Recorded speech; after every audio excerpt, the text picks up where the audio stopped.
Praise lord అందరికీ. ఈరోజు నేను మీ ముందుకి ఒక part 3 Joseph life changing truth lesson నుంచి ఒక టాపిక్ మీ ముందుకు తీసుకొచ్చాను.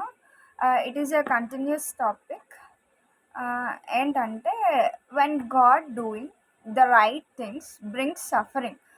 దేవుడు ఎప్పుడైతే ఒక గొప్ప కార్యాలు జరిగించాలి అని అనుకుంటాడో అప్పుడే ఒక గొప్ప శ్రమ కూడా మనకి ఎదురవుతుంది. అదే బైబిల్ వర్స్లో చూసుకుందాం. జోసెఫ్ ఎట్లా అయితే తనని సిన్ నుంచి బయటికి తీసుకొని వచ్చి ఎలా అయితే వాళ్ళకి క్వశ్చన్ చేసి ఆన్సర్ ఇచ్చాడో ఆ లైఫ్ చేంజింగ్ ట్రూత్లో ఉందంతా మనం ఇప్పుడు చూసుకుందాం. How then can I do this things wickedness and sin against gods. Genesis 39:9.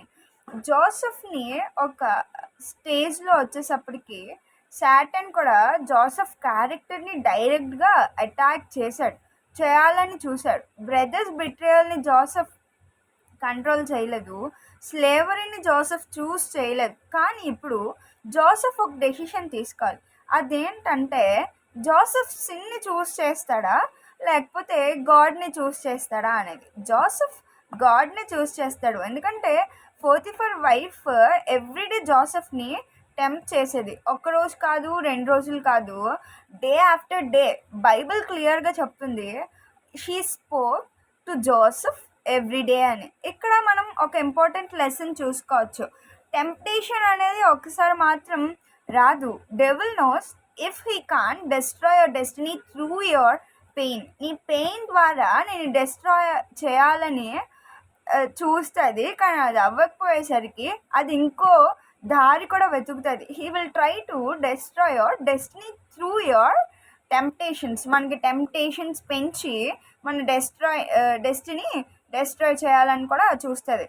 Joseph ఒక హెవెన్లీ షాకింగ్ ఆన్సర్ ఇచ్చాడు. ఏంటంటే జోసెఫ్ ఆన్సర్ చూడండి. How then could can I do this things wickedness and sin against God అని. Joseph, I may lose job, I may lose my position, but I will not lose my relationship with God అని ఒక powerful message ఇచ్చాడు.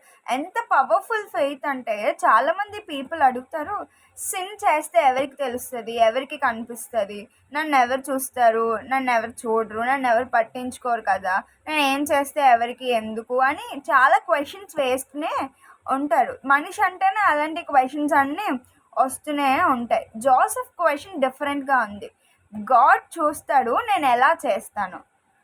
తను రోజు తనతో మాట్లాడుతుంది, తనకు temptation తెప్పించేటప్పుడు తను ఒక్కటే క్వశ్చన్ అడిగాడు. నన్ను గాడ్ చూస్తున్నాడు, నువ్వు చేసిందంతా నేను ఎలా చేయగలను అని ఒక క్వశ్చన్ వేశాడు. క్యారెక్టర్ అంటే పీపుల్ చూసినప్పుడు చూడలేనప్పుడు ఒకలాగా, చూసినప్పుడు ఒకలాగా ఉండకూడదు. రైట్ థింగ్ ఏంటంటే even when nobody is there, nobody is watching, అప్పుడు కూడా మనం ముందు ఎలా ఉండేవాళ్ళమో అప్పుడు కూడా అలానే ఉండాలి. మనం ఏ పిచ్చి పని చేసినా గాడ్ మమ్మల్ని చూడ్డు, మేము గాడ్కి కనిపించం. కానీ ప్రతి స్పిన్ టు పిన్, ఈవెన్ ఆ టైనీ థింగ్ కూడా గాడ్ ఆలోచిస్తూనే ఉంటాడు. ఈవెన్ ఎవ్రీథింగ్ దేవుడు, ఎందుకంటే మనల్ని పుట్టించింది ఆయన కాబట్టి మనం చేసిన ప్రతి పని ఆయనకి తెలిసే ఉంటుంది, చూస్తూనే ఉంటాడు. ఆయన కళ్ళు మన వైపే ఉంటాయి కాబట్టి నేనేం చేస్తే ఎవరో ఎందుకు చూస్తారు, ఎవరికి తెలుస్తుంది అనే క్వశ్చన్ ఎప్పుడు మన మైండ్కి రాకూడదు. నేనేం చేసినా నా దేవుడు నన్ను చూస్తున్నాడు, నన్ను గమనిస్తూనే ఉన్నాడు అనే క్వశ్చన్ మాత్రమే రావాలి. అలాంటి ఆన్సర్స్ మాత్రమే మనకి రావాలి. ఈరోజు చూసుకుంటే కాలేజ్లో ఫ్రెండ్స్ చీట్ చేయమని చెప్తారు, ఆఫీస్లో షార్ట్ కట్స్ తీసుకోమని చెప్తారు, బిజినెస్లో లైఫ్ చెప్పమని ఎంకరేజ్ చేస్తారు. ఇంటర్నెట్లో టెంప్టేషన్స్ చాలా ఉన్నాయి. రీల్స్ స్క్రోల్ చేస్తాము, అందులో కొన్నిసార్లు గుడ్ రీల్స్ వస్తాయి, కొన్నిసార్లు ఎడ్యుకేషన్ రీల్స్ వస్తాయి, కొన్నిసార్లు పిచ్చి పిచ్చి రీల్స్ అనే వస్తాయి, అందులో టెంప్టేషన్స్ ఉంటాయి. కొన్నిసార్లు కొన్ని వీడియోస్ చూసి కొంతమంది టెంప్టేషన్ ఫీల్ అవుతారు. అంటే వాళ్ళు అలా డ్యాన్స్ చేసేస్తున్నారు కదా, నేను ఎందుకు చేయలేను, అటువంటి టెంప్టేషన్స్ చాలామందికి వస్తూనే ఉంటాయి. Everyday everyone is doing good. Bible says be holy because I'm holy అని చెప్తుంది. జోసెఫ్ వరల్డ్ని ఫాలో చేయలేదు. ఈ దేశంలో ఏం జరుగుతుందో ఏమవుతుందో దాన్ని ఫాలో చేయలేదు, కానీ గాడ్ని ఫాలో చేశాడు. The price of obedience. Joseph temptation నుంచి ఎస్కేప్ అయ్యాడు, కానీ ఎస్కేప్ అయ్యాక రివార్డ్ వచ్చిందా? రాలేదు. పోతిఫర్ వైఫ్ ఫాల్స్ ఎక్యూషన్ చేసింది, జోసెఫ్ ఇన్నోసెంట్, కానీ ప్రిజన్కి పంపించారు. అది అక్కడ అందరికీ తెలుసు జోసెఫ్ అది చేయలేదని, కానీ తను ఒక క్వీన్ కాబట్టి జోసెఫ్ని ప్రిజన్లో వేశారు. ఇమాజిన్ జోసెఫ్ హార్ట్, లార్డ్ నేను సిన్ చేయలేదు, నేను ఒబ్బే చేశాను కదా, మరి ఎందుకు ప్రిజన్ ఇచ్చావు అనే క్వశ్చన్ మన లైఫ్లో కూడా ఎలాగే అనిపిస్తుంది కదా. లార్డ్ నేను ప్రేయర్ చేస్తున్నా, చర్చికి వెళ్తున్నా, బైబిల్ చదువుతున్నాను, మరి ఎందుకు ప్రాబ్లమ్స్ ఇంక్రీజ్ అవుతున్నాయి అనేసి చెప్తాడు. Listen carefully. Obedience does not always remove suffering, but obedience always keep you under God's hand. Sometimes the cost of righteousness is temporary pain, but the reward of faithfulness is eternal. God was still with Joseph. జోసెఫ్తో దేవుడు ప్రిజన్లో ఉన్నా కూడా God జోసెఫ్తోనే ఉన్నాడు. Joseph location మారింది. First గోత్ నుంచి తర్వాత స్లేవరీకి వచ్చాడు, ఒక పని మనిషిగా వచ్చాడు, తర్వాత జైలుకి వెళ్ళాడు, అదే ప్రిజన్లో వేశారు. లొకేషన్ మారింది, సిచ్యువేషన్ మారింది, పీపుల్ కూడా మారారు, కానీ ఒక విషయం మాత్రం మారలేదు. The lord was with Joseph.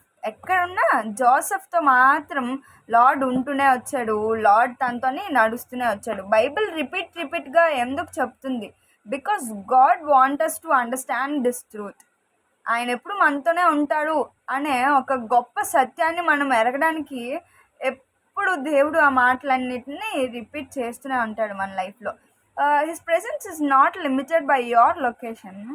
God ప్యాలెస్లో ఉంటాడు, ప్రిజన్లో కూడా ఉంటాడు, చర్చ్లో ఉంటాడు, హాస్పిటల్ రూమ్లో కూడా ఉంటాడు, సక్సెస్ టైంలో ఉంటాడు, ఫెయిల్యూర్ టైంలో కూడా ఉంటాడు. You may feel alone, but if Christ is with you, you are never alone.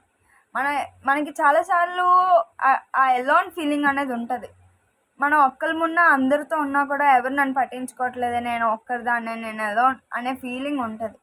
కానీ దేవుడు ఎప్పుడు మనతోనే ఉంటాడు. మనకి తెలీదు ఆయన మన పక్కనే అన్నాడని, కానీ ఆయన మనతోనే ఉంటాడు. మనం ఎప్పుడు అలోన్ కాదని ఆయన ప్రూవ్ చేస్తూనే ఉంటాడు. జోసెఫ్ ప్రిజన్లో 1 or 2 days కాదు, ఇయర్స్ వెయిట్ చేశారు. ప్రిజన్లో ఉన్న టైం వేస్ట్ అయిపోయిందా? లేదు. God never wastes waiting. Prison become Joseph classroom. There God thought him patience నేర్పించాడు, హ్యూమిలిటీ నేర్పించాడు, విజ్డమ్ నేర్పించాడు, లీడర్షిప్ క్వాలిటీస్ నేర్పించాడు, డిపెండెన్స్ నేర్పించాడు. Sometimes we ask God, change my situation అని. God says, first let me change your heart. First నీ హార్ట్ని మారనివ్వు, తర్వాత అన్నీ మార్పిస్తాను అని. Because God is more interest in who you are becoming then where you are going. చాలా ఉంటాయి.